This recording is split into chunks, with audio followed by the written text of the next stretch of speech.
When you give the government $1, they create 20 cents worth of value. When you're in business, like I was for 33 years, we spent our time putting 80% throughput. So the more money we take out of government hands and put into the hands of the people that earn it, the more opportunity we create, the more throughput we have, the more GDP we create. Each one of those things creates a better outcome for the working families and gives us an opportunity to stop looking to the government to solve our problems and to start looking at ourselves and create our own success. Thank you.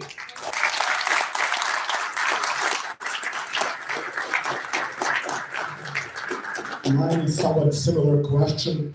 Inflation has hit Illinois families hard. What specific actions would you take in Congress to reduce inflation even more and lower everyday costs for the people of the 8th District? Inflation is literally just another tax.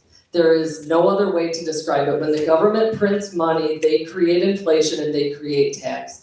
And so what we have to do is that money, it's the same exact answer. We have got to put more money in people's hands. We have to reduce energy costs so it reduces the overall prices of what it costs to operate your home and your business. And each one of those things will reduce the cost of inflation. Of course, interest rates have been held high for quite some time. We have to be looking to create interest rates that are opportunistic for first-time home buyers and create opportunities that these kids can have sustainable incomes and have a cost of living that allows Illinois to be a place that they can be. Thank you.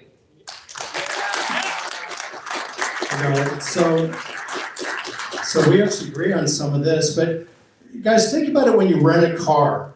When you rent a car, do you wash that car? Do you drive it really carefully? Our young people can't afford to buy homes because of inflation, because of these high interest rates. And they don't feel like they have a stake of ownership in our country, in the best country that's ever existed in the history of mankind. And we have got to change that. And along the lines of what was already said, is the government is stealing our money through inflation. And if you'll look at the debate, when I debated Raza last time, and he actually got off and then got back on, I made him so mad. I encourage you to go look at that. I told him, it's all Congress's fault. It's up to them to spend the money, right? They're making the bills, and if they were a business, they would be bankrupt. If they were a homeowner, they would lose their house. These feckless idiots should not be in there. And we've got them in the state of Illinois. We've had it in the 8th District for 10 years, and enough is enough. And I'll get in there, and we'll change that fast. All right, we're moving on to tariffs. The first question is for you. You'll both get the same question. The Supreme Court justices did not render a decision today on the constitutionality of Trump's tariffs. If Trump does get his way, should the millions of dollars go to the American people with those $2,000 Doge checks, or do you think it should go into a rainy day fund? 100%. Oh, was it my turn?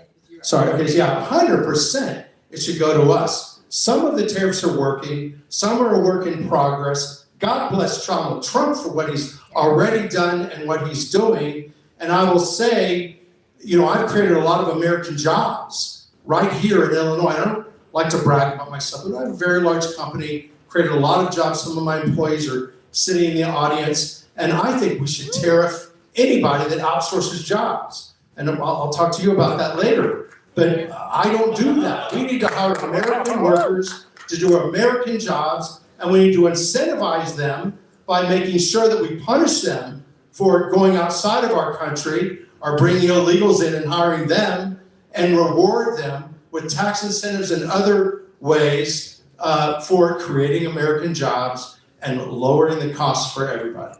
Thank you. Jonathan, can you repeat the question? So tariffs are the way that we are going to motivate businesses to bring their dollars back to the U.S. And we've seen it already with the billions of dollars of investment that corporations have chosen to invest in our country since Trump took over 1 year ago today. In that 1 year, he has motivated many, many businesses who have previously left the United States to come back and to bring manufacturing and middle-class jobs to the United States. And so when we think about the tariffs are the motivation to get our partners in line and to create an opportunity that our local manufacturers have a fair shot at creating an opportunity for themselves. So absolutely, I believe in the tariffs. I think we have work to do, as Mark said, to getting the kinks worked out of it. But we have to be able to be American first in everything that we do. Thank you.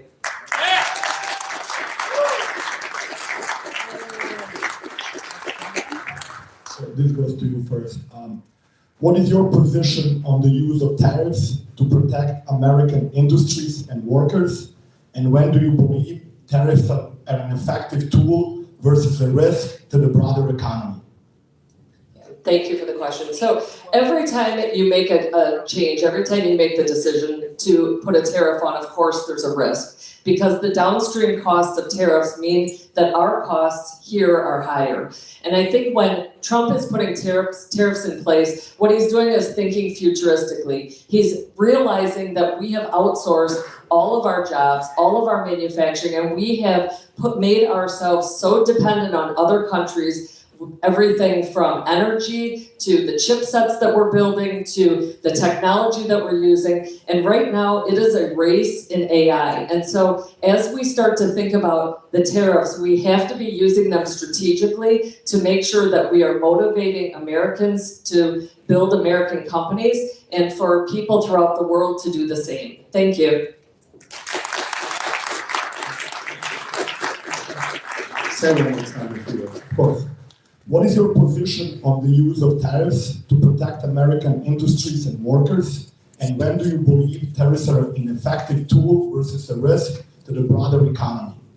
Okay, so first of all, I'll just say that tariffs are necessary. Tariffs are part of the toolkit that the President of the United States, Donald Trump, has in his tool belt. Before him, when we had, I don't know if you want to call him Biden or Obama, whoever we had before, they just didn't care.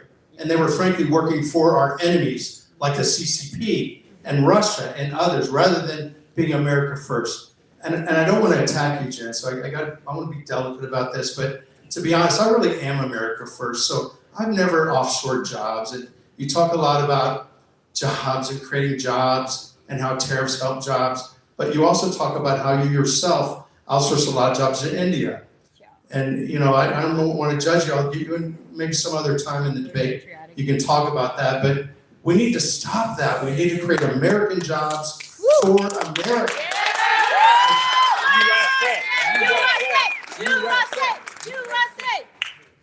I'd like to go in a little row. Why don't we respond now to those accusations? Absolutely. So we did not outsource jobs. We added jobs in India. And in the growth of our company, in the growth of our company, we added jobs while we added American jobs. And those jobs in India supported our Indian workforce. We did not ever create less jobs in the US while we were building more jobs in India. They were built in tandem with one another. And so we have to make the highest and best use. We have to make the highest and best use of resources and talent, and through the use of our India teams, which I love dearly, and many of them became US citizens legally and properly through our work.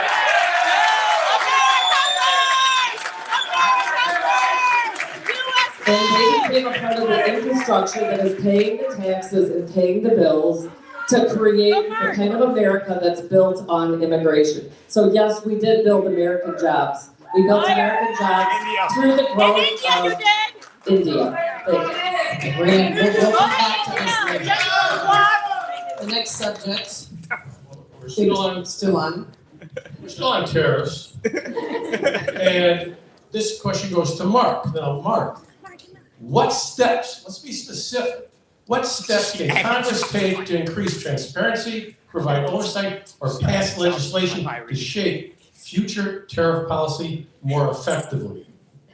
Well, I like what I see out of our current administration in terms of transparency. The media won't show you a lot of what's going on, but you can simply go online now they are posting online, like, for example, with Doge and what they are showing in terms of all the monies that are going out. I was actually with Nick Shirley just last week, and I'm trying to bring him to Chicago. I bet a lot of you know who Nick is, right? He's an American hero, and he exposed all the fraud and corruption that was going to essentially to these people in Minnesota, who then though were sending their money offshore. Maybe the same as some families that you hired in India. I don't know. Yeah. But in any event, the idea is that we can that it's all on the video. It's all on the internet. We can actually see what's going on, and I anticipate Elon Musk getting even more involved in this next term, especially when we keep Congress and keep the Senate and we dominate, and then we're going to have the transparency like you never saw before. I'm excited about that. Okay, we're gonna move on to foreign affairs. Same question. India? Same question? Yeah, thank you. How we create transparency is through data and through creating systems and processes. And I spent 35 years building systems and processes in over 3,500 companies who all created first generation American wealth through the technology that we built. And that data was used as a system of record, which is also based on truth and facts.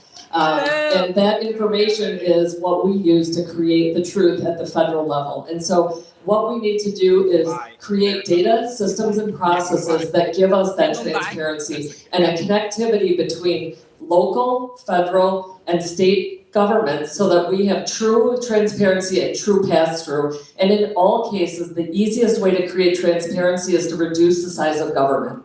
And that's what I would intend to do.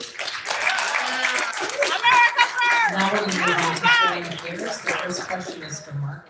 Okay, Mark, Yes. given the numerous treaties between the US and Denmark regarding Greenland, do you support President Trump's goal